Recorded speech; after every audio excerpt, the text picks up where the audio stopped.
Hey, what's going on, everybody? And I appreciate the patience. I know that, I let everybody know the hearing was yesterday, and then I didn't have a chance to get on after the hearing and make a formal update on the situation. But I finally have found the time to do so. And so that is what we are doing. We are going to do a formal update on the court hearing that occurred on October 16th. But before we do that, I would like to briefly touch on the last commissioners meeting. So, a couple things happened during that commissioners meeting. I think the first big one was me being able to play the voicemail that was left for Katie after she returned home from the hospital 7 days after the accident. And I kind of got to briefly touch on what happened to that officer who came forward and was honest, and some of the lies that were told about that officer by leadership within the North Huntington Police Department. And then I was also able to play a voicemail from I'm sorry, not a voicemail, but a clip from a previous meeting where a constituent who just happens to be the wife of this officer informs the Board of Commissioners that Carl Steinkoff with the North Huntington Police Department called her husband and made mention to him that she is, welcome to speak at the podium, which we don't need the permission from the police. We don't need reassurance that we can speak from the podiums at our town square, but thanks, Carl.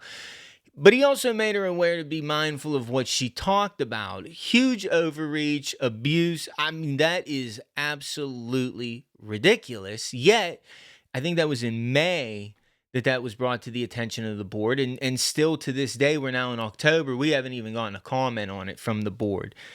Hence why all of this is happening right now. Why I'm at the meetings, why I'm, calling for this accountability and transparency is because of things like that.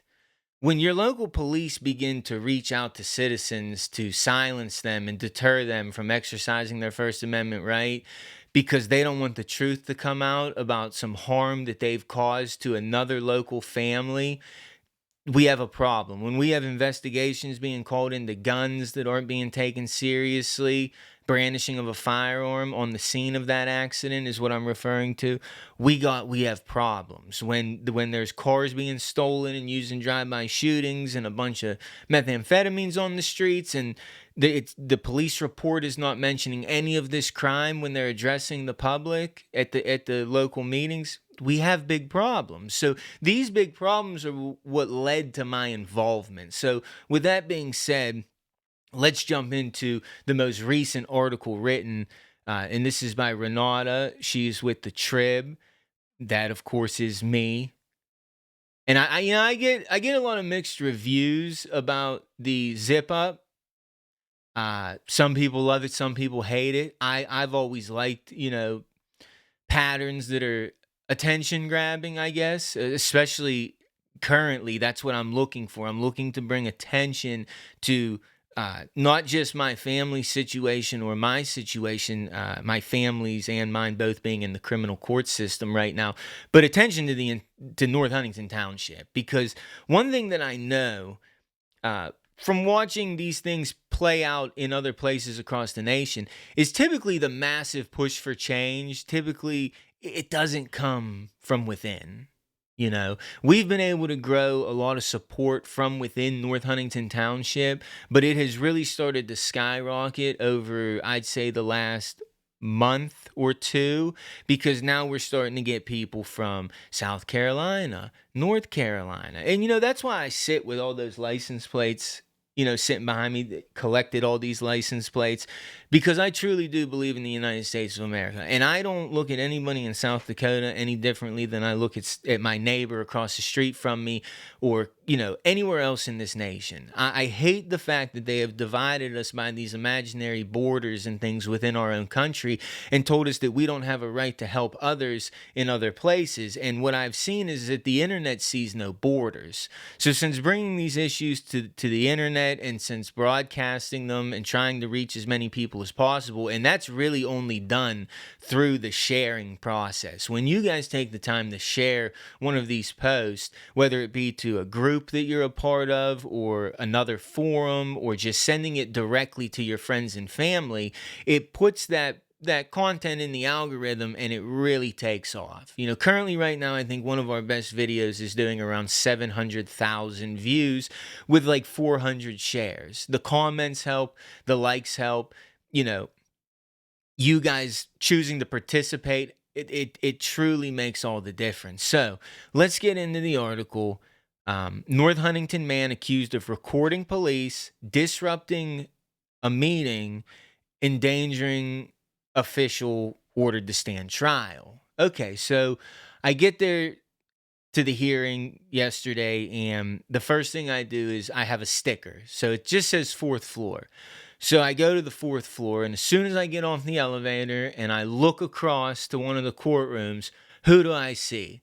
I see Officer Nutter and Detective Nutter now, and Detective Hamilton, and they're talking to who I presume to be the clerk. He's at the little podium with his clipboard, and I approach them, and I say to the gentleman holding the clipboard, I'm here to check in.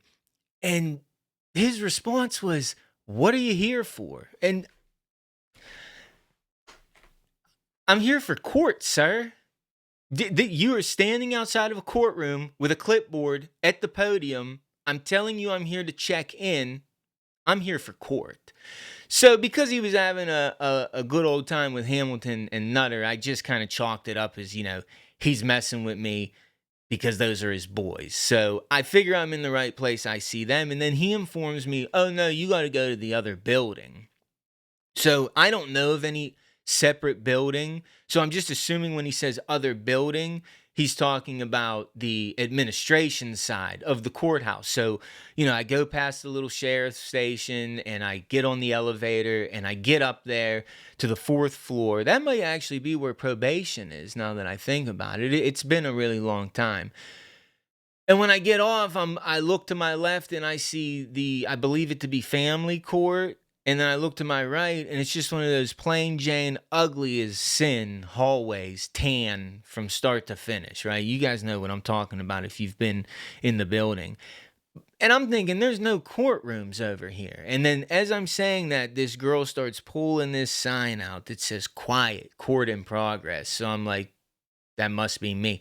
I get down there, and I look into the room, not expecting a courtroom, of course. But that's what it was, a makeshift courtroom. I mean, they had the judge's bench on a stage with caster wheels on it, a fold-out table for the court secretary, the judge's clerk, and then just a bunch of seats in the back. 2 sheriffs, and then, all the officers were there. And then, of course, Renata, who wrote this article.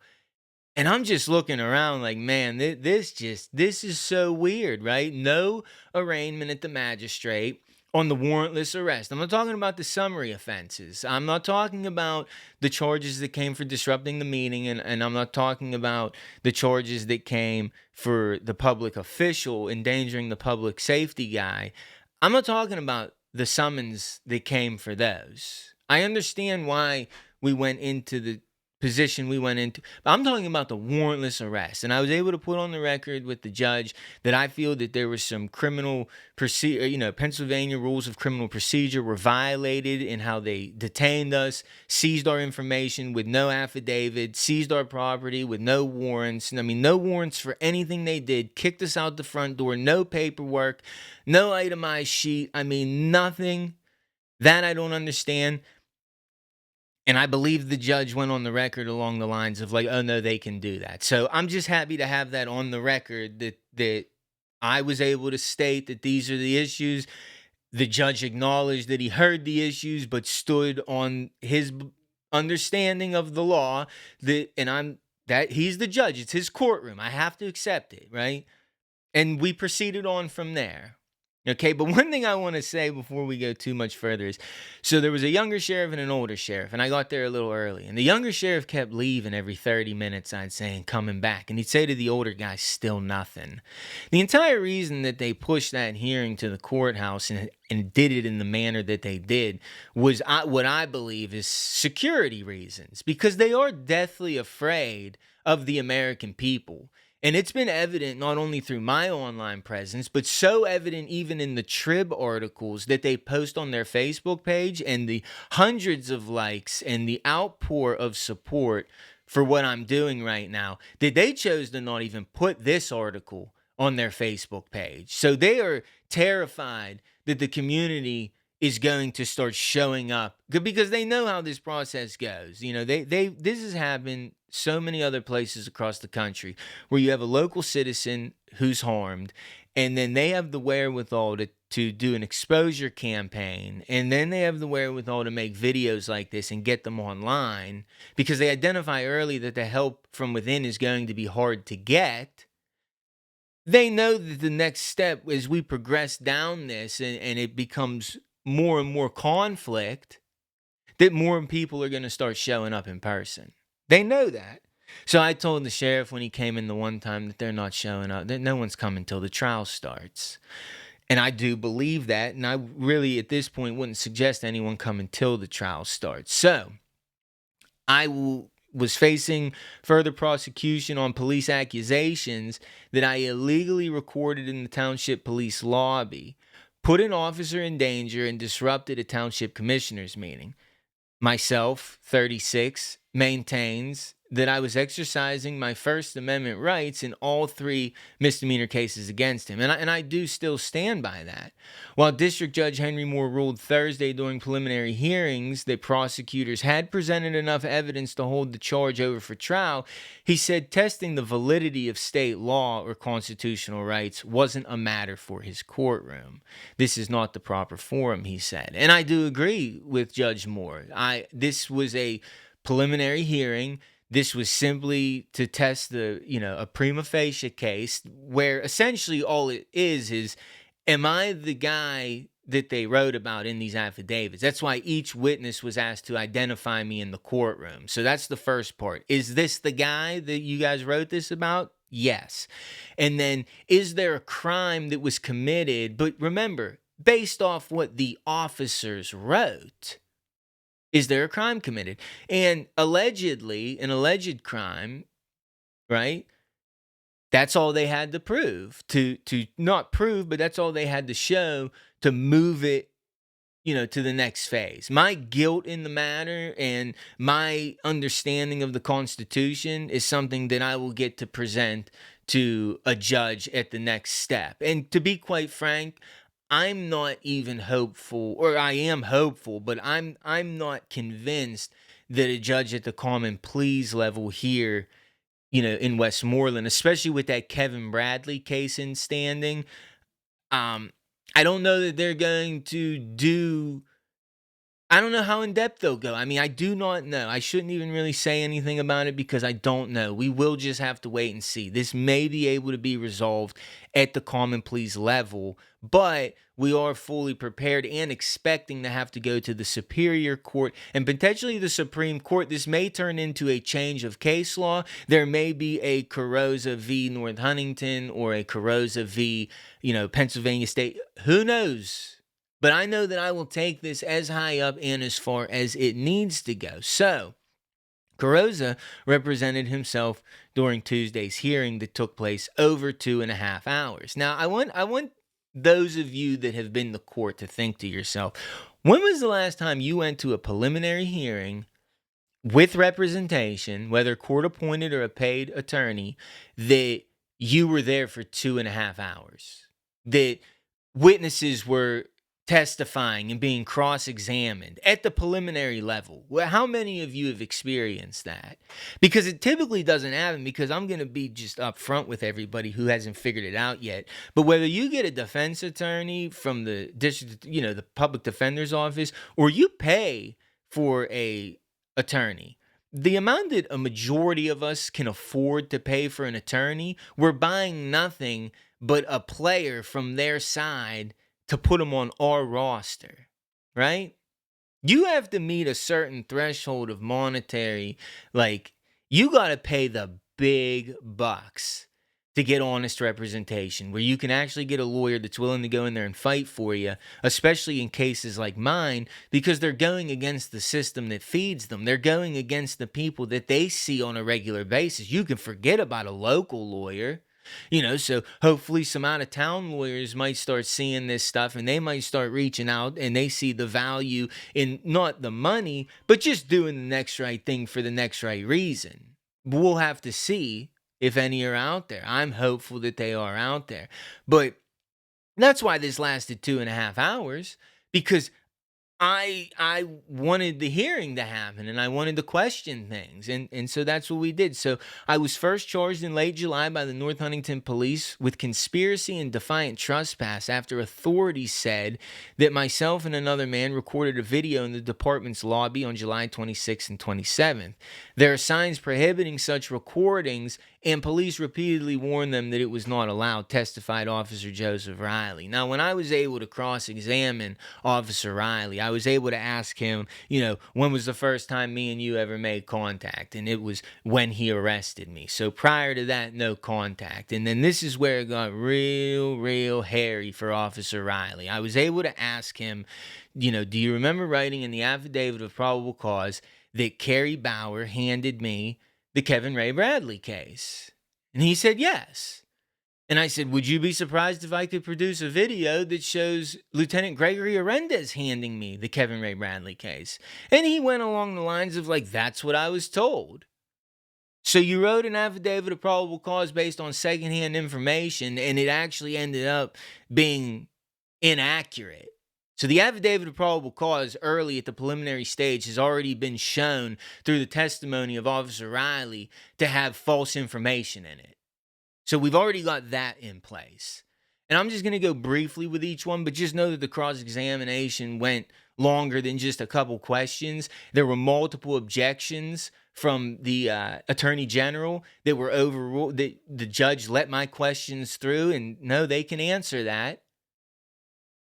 And every time I asked a question that the office made the officer uncomfortable, they twisted their face up, they looked at the AG, and he said objection. I tried to give my reasoning for the line of questioning, and a majority of them did go through. So that being said, let's get to Officer Bennick. Again, when did you first make contact with me? His answer was right then and there. It was the first time me and the guy ever saw each other was in that courtroom yesterday when I was doing cross-examination on him. He stated that he pointed out the fact that I berated the officials and criticized the police as though those are crimes. He's the one that I'm quoted later on in this article asking what the time limit on my First Amendment right is. He didn't want to answer that. They wanted to object, but we got an answer out of him. There isn't one. Not that he's aware of. And they looked at me with such disdain the entire time, like, who are you to question us? Because, I think a majority of us have experienced trying to get answers out of police or out of elected officials, and it is impossible to do until you get them in a court of law, under oath, with a judge, and you're the one asking the questions. We were able to bring up the July 7th accident when we were questioning Officer Frank, as to why do you think I made that video? Do you think that I just pulled his name out of a hat? Do you think on the 27th, Officer Riley, I just woke up bored and said, let's go film up at the police department? Do you think on the 16th, I just was like, I'm going to go to a meeting tonight and I'm going to get myself tossed out? No, these are things that I wake up every day in this country that's supposed to be free as a man and feel a responsibility to do. And it's nothing more than standing up for myself, my family, my community. That's what I do. This is what I get arrested for. This is what I get maliciously prosecuted over. This is why the attack has happened, is for no other reason than I believe in this country. I believe in the American people, and I do not believe that we have to accept this kind of behavior from our elected officials and law enforcement officers. So, Riley's down. Upon testifying in his own defense, Carrozza admitted to recording video in the lobby. I told them I will not abide by the sign because it is a violation of my constitutional rights, and I stand by that today. See, was I told to leave? Yes. Did I refuse to leave? Yes. Could that be seen as defiant trespassing? I suppose it could. But why was I trespassed is still the question at hand. And that's what the judge was basically saying, that this isn't really the time to argue that. Prima facie cases, and he made his rulings based on what the task at hand was on that day. Fine. So, Carrozza said he and his co-defendant went to the police station July 26th to talk to officers about crime in the township. After they began recording, police handed case law indicating it was prohibited. Carrozza testified that he later determined the case law didn't apply to the situation and returned the following day. That's when police took his phone and other equipment. So here, I can't tell you guys how I came to the understanding that it wasn't applicable, because that's going to be my arguments in court. But just know that that's what I determined, and in good faith, I returned to the police department. So after cross-examination, Deputy Attorney General Aaron McKendry added a count of tampering with evidence. Carrozza testified that he started a remote process to wipe data from his phone after police confiscated it. Once again, I was on the stand under oath, right? And I believe every word that comes out of my mouth, and I stand by everything that I've ever posted or said.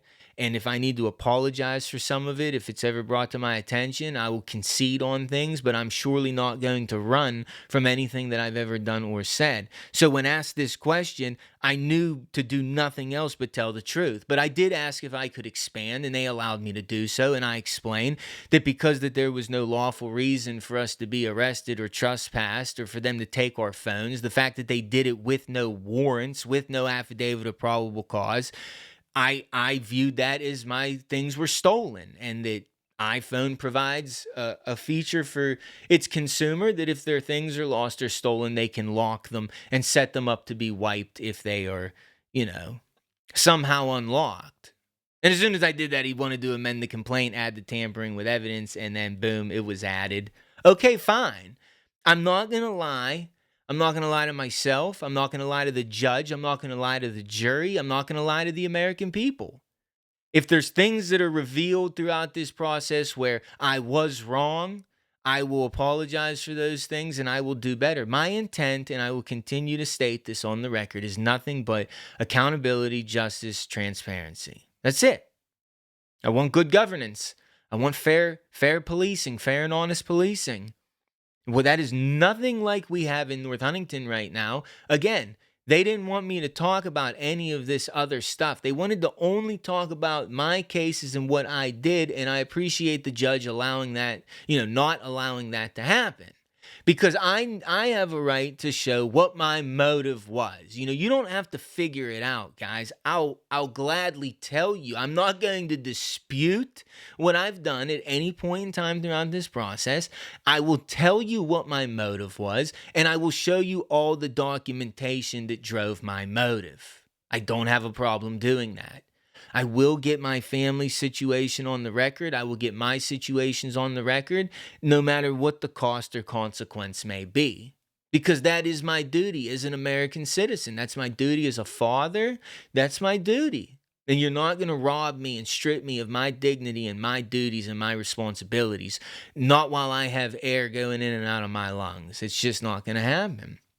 So that's where the tampering with evidence, I saw some comments online about, oh, look, that's what happens when you represent yourself. No, that's not always what happens when you represent yourself. I did not have to testify. I did not have to get in the stand. And the judge did make me aware of that over and over and over again. And I'm not going to lie and say he didn't. And my response to the judge was, Your Honor, I'm here to tell the truth and nothing but the truth. I have zero to hide. I don't know, and I don't think there's anything special about me, right? I don't. But I'm gonna go out on a limb and say that a lot of you out there watching this, seeing these things, people locally in the community, maybe you've never in person crossed paths with somebody like me. I've always been told how different I am, how weird I am, how out of place I am, and I've learned to just be okay with that idea of me, and to be okay being, in my own world, doing my own thing. educating myself, sharing the things that I learned, standing up for others. Like listen, just because I'm not out there chasing $100,000 a year, slaving away, sacrificing my time here on this earth to be accepted by the system. I mean, if that's what makes me weird, then yes, I'm very, very weird because I don't do that. And I have no plans on ever doing that. So after cross-examination, they added the count, tampering with evidence. I did testify that I started that remote process. So Moore warned Carrozza, he decided to testify that prosecutors could use anything he said against him in the future. And that's fine, because I'm not going to lie. In the second case, Carrozza is accused of disrupting a July 16th Township Commissioner meeting. Members of the public are permitted 5 minutes to address commissioners. And I would like to state that it cannot be an arbitrary time limit. And because my grievances are so bad and they affect so many, I have a right to be on the record, especially when they close down every other avenue, right? They don't respond to my emails. They don't have meaningful conversations with me. They don't want to put anything in writing. They don't want to answer right to know requests in a timely manner or just how the law is written. When our things do get granted from the Office of Open Records in Harrisburg, then the solicitor Chelsea Dice wants to play games and not give over that information. So, like, there's a hit and run incident involving Commissioner Atwood that Office of Open Records deemed that we should have, and to this day, to my knowledge, we still don't have that. And ironically, Officer Bennick is the officer on that report, the same one that I got to cross-examine in court. And you'll see that it's the same bad actors over and over showing up in all these different situations that are just extremely shady and no good. So I did pass the 5-minute mark. I spoke for 6. So it says I used my 5 minutes to criticize the board and police officers. After the 5 minutes was up, Bennick said Carrozza refused to leave the podium and kept talking about grievances. I didn't refuse to leave. I stated that I did not want to relinquish my time until I got my full grievance on the record. I have a right to do that. When they decided to sick the goons on me, the police, I never resisted leaving. I asked him that on the stand. Didn't resist leaving. Never. I asked him out of all the times I've been escorted out. Have I ever been known to be physically resistant or resistant in any manner for that matter? No. So it's like, okay. I got to ask him too. You were told to start this investigation the day the July 27th charges were filed. So, we're starting to build that pattern. We're in the foundational stages of getting prepared to take this all the way to the Supreme Court if necessary. So when you broke, this was his quote, when you broke the rules, you were asked to leave. Again, asked. I was asked to leave. When you ask somebody to do something, you're giving them a choice. So here's the thing. Language is so important. So I'm up at the podium. I speak past the 5 minutes. If Zach Hagas says, Mr. Carrozza, your time is up, will you please sit down? He's giving me a choice. Do I want to sit down? Do I want to finish? So if you ask me and then I do sit down, well, you didn't really violate my rights in any form or fashion because you gave me the choice and I chose to forfeit them. It's why I get in these debates with them and trying to get them to say what needs to be said, which is you have to tell me to sit down. You have to tell me I can't speak. You have to tell me to leave. Because if you're asking me to forfeit my rights, the answer will be no every single time. So you got to tell me, I'm violating your rights right now. You're done speaking. Leave. Officers, get him out of here. Because now the violation has happened. I did not willingly forfeit my rights. Of course, I didn't sit there and become physically combative because I'm not here to be physical with anybody. I'm here I'm here to let my voice be heard.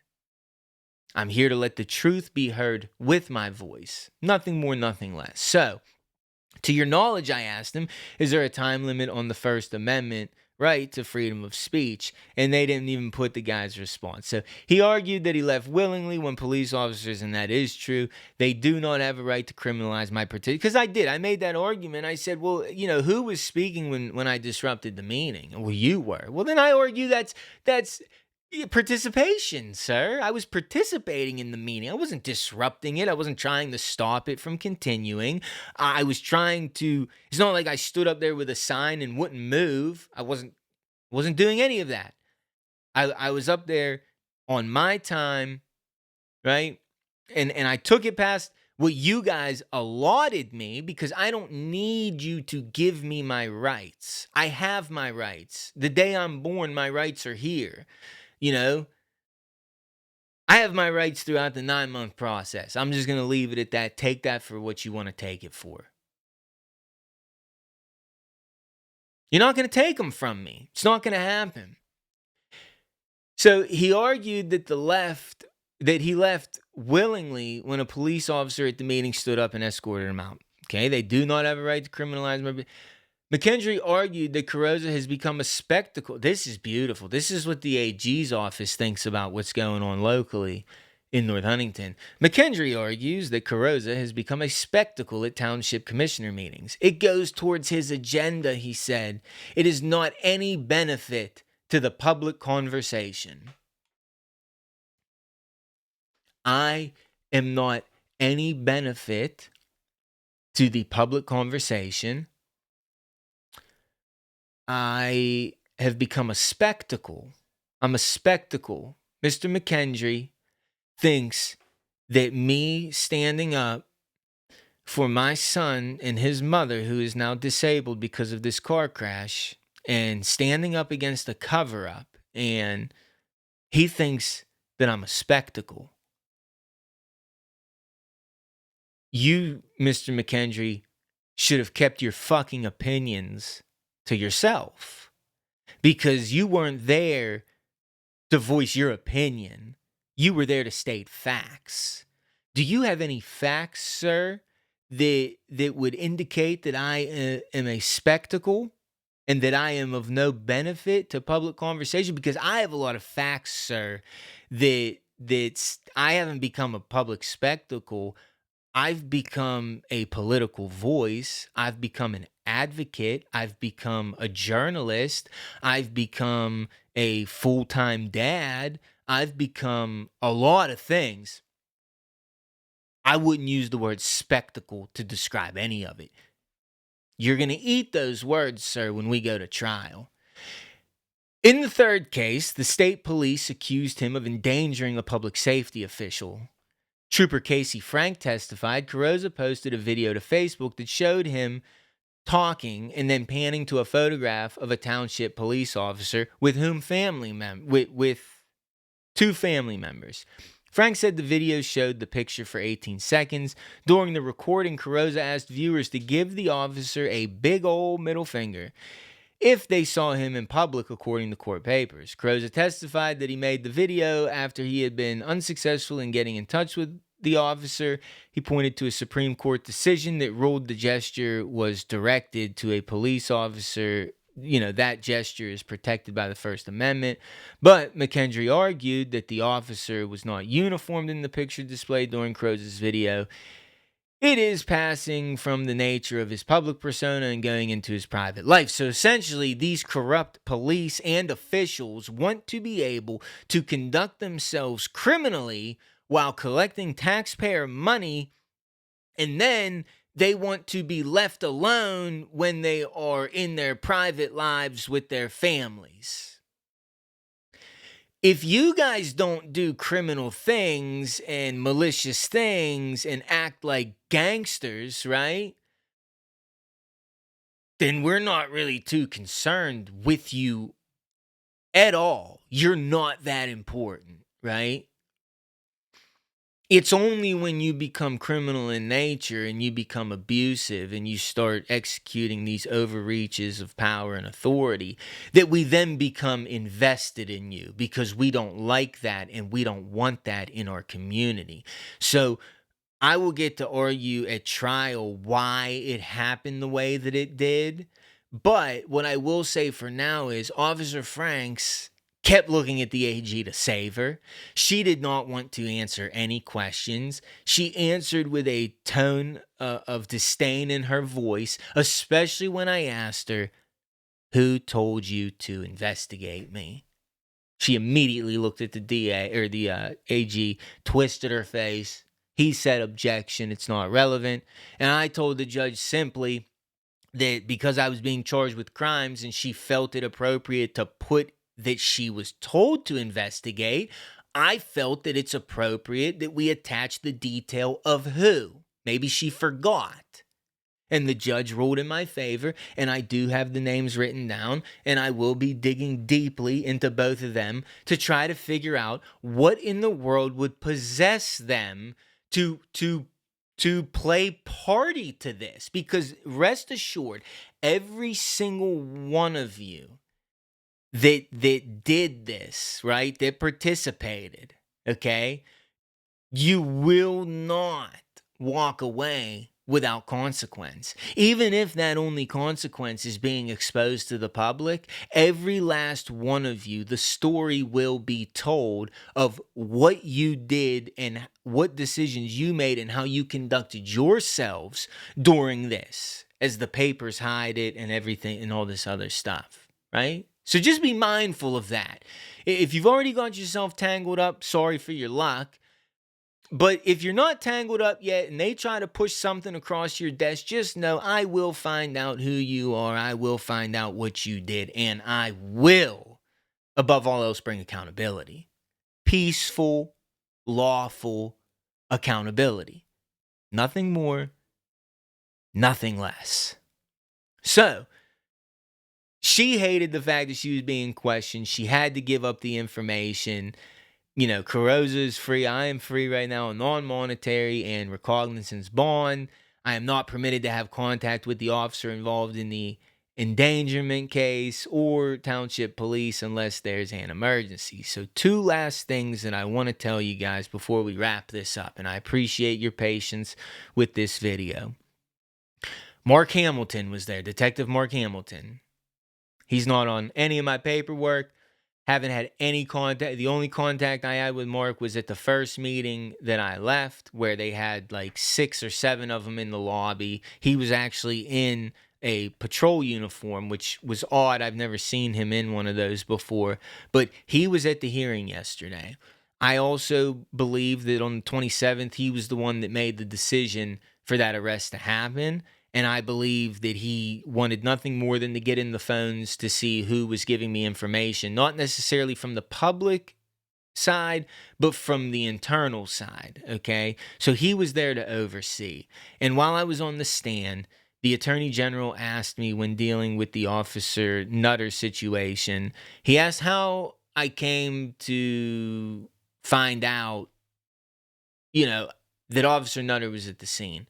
And I'm going to tell the truth, everybody. I don't, that's what I mean. My videos leading up to court was like, what do you guys think's going to happen next? Like, where do you guys think? I was talking to you guys that have been participating in the shadows trying to ride the fence. That's who those videos were for. Where do you guys think this is going? This is going to me standing in a witness box under oath, swearing to the God of all of my beliefs that I will tell the whole truth and nothing but the truth. What did you think was going to happen when they started going down that trail of how'd you get the information? I have about 15 anonymous letters at my house. That's how I got the information. Sent from current, former law enforcement officers, both within the department and from other departments. Of course, the AG's next question. Is that the only type of communication that you've had with these officers or who you suspect to be whatever? No. I've met some of them in person. Then, of course, the question comes, who? Sorry, guys. Don't know what you want from me.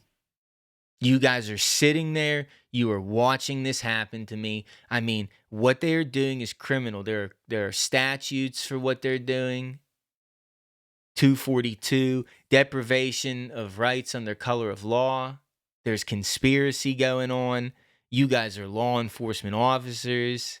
You're not enforcing the laws that you have the powers to enforce. You're not reaching out to the people that have the powers to enforce. Most importantly, you're not coming forward to the public. And I didn't put you in front of the public. The Attorney General's office put you in front of the public because we all know that the entire situation on the 27th was so they could get those phones, get in those phones, and figure out where the information's coming from. And they got some of their answer you know, and Hamilton was quick to pick up the phone and start texting.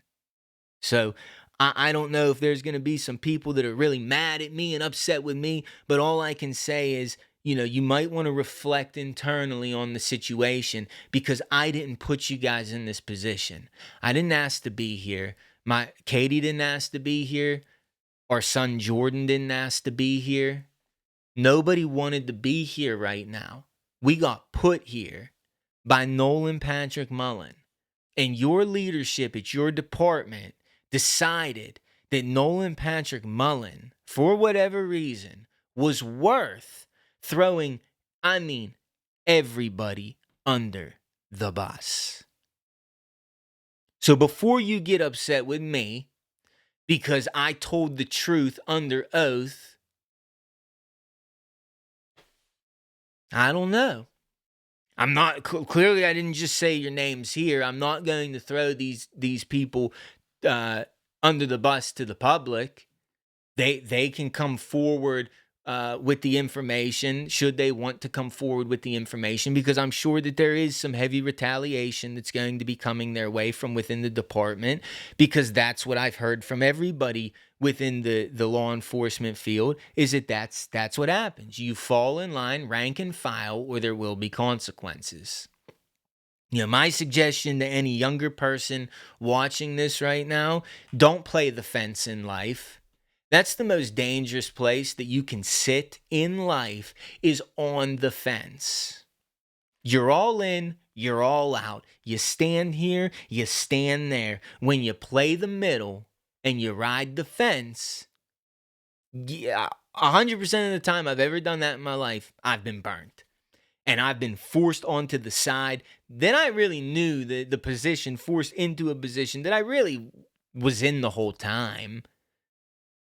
Sometimes it's just about God doing for me what I can't do for myself and making the decision for me. So, you guys can thank the AG for getting that. And I wish you guys the best of luck. I hope to hear from some of you guys that have been reaching out. The letters are already mass distributed. I did let the Attorney General know that. He asked if I had copies. I said not only digital, paper, but also distributed to about 100 other people throughout the country, because I from the very beginning knew what I was doing here. I knew how dangerous it was going to get, because I could see how criminal they were. So I have taken every precautionary measure to insulate myself in a way that, should I not be here to see this through to the end for whatever reason, that it can be carried to the finish line. Because this means a lot to me right now. What we're doing here locally, and what this country and all this really means a lot to me. This is what I care about right now. This is what I put my focus on when it's not on my son.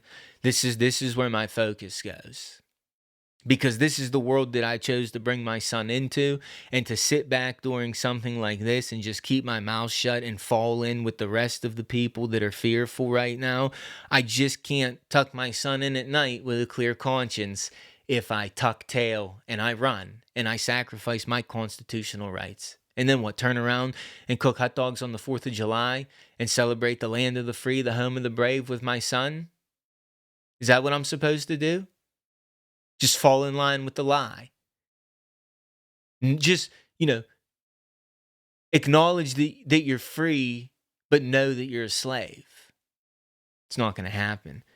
So, that's where we stand with this. I kind of let the AG know that I don't want to really dance too much with pleas. I'm not pleading guilty. Under no circumstances. I'm going to present this in front of a jury of my peers, and I'm going to allow the citizens to make a decision. And quite frankly, at this stage and where we're at right now, if they're moving the magistrate hearing to the Greensburg courthouse because they're fearful that so many people follow me,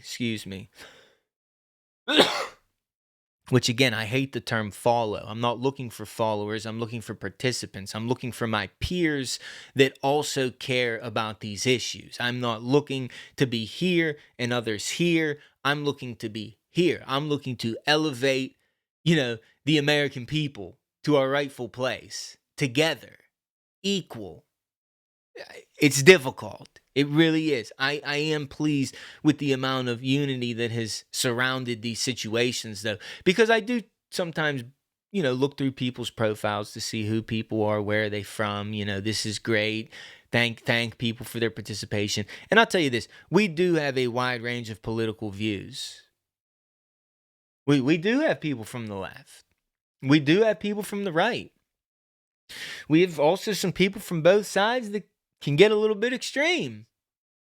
We really have taken this dark thing in North Huntington, and we are slowly turning it into something positive, where it's bringing people together for the common good, which is our constitutionally protected rights and the idea and values of the American family. I don't talk about it as much today as I once did, but do you guys remember back when I was sharing with you guys that they wouldn't even give me information about the accident? They wouldn't tell me anything. As the father of a minor victim of the accident, they told me I wasn't entitled to any information. You're gonna come into the American family that's injured, and you're going to rob the father of parental right to information? But he's the problem for showing up with a video camera to ask questions. He's the problem for wanting to put in detail these grievances on the public record after he's been shut out, ignored, and lied to at every other channel. He's the problem. He's the problem that exposed who this officer was to the public, who was acting out of character for a law enforcement officer. That guy, me, the problem child. All I can say is I thank God for those of you that have found my content and see the ridiculousness of what they are doing. Because at the end of the day, no matter what happens to me, what we are building and what we have begun to build is a public record so that others can see what this looks like, firsthand account of what it looks like when the system attacks you, when you stand your ground and don't give up, and an example of what a community can do, whether it be the homegrown locals or whether it be a digital community built online to shed truth and transparency on things that are happening throughout the country that should not be happening throughout the country.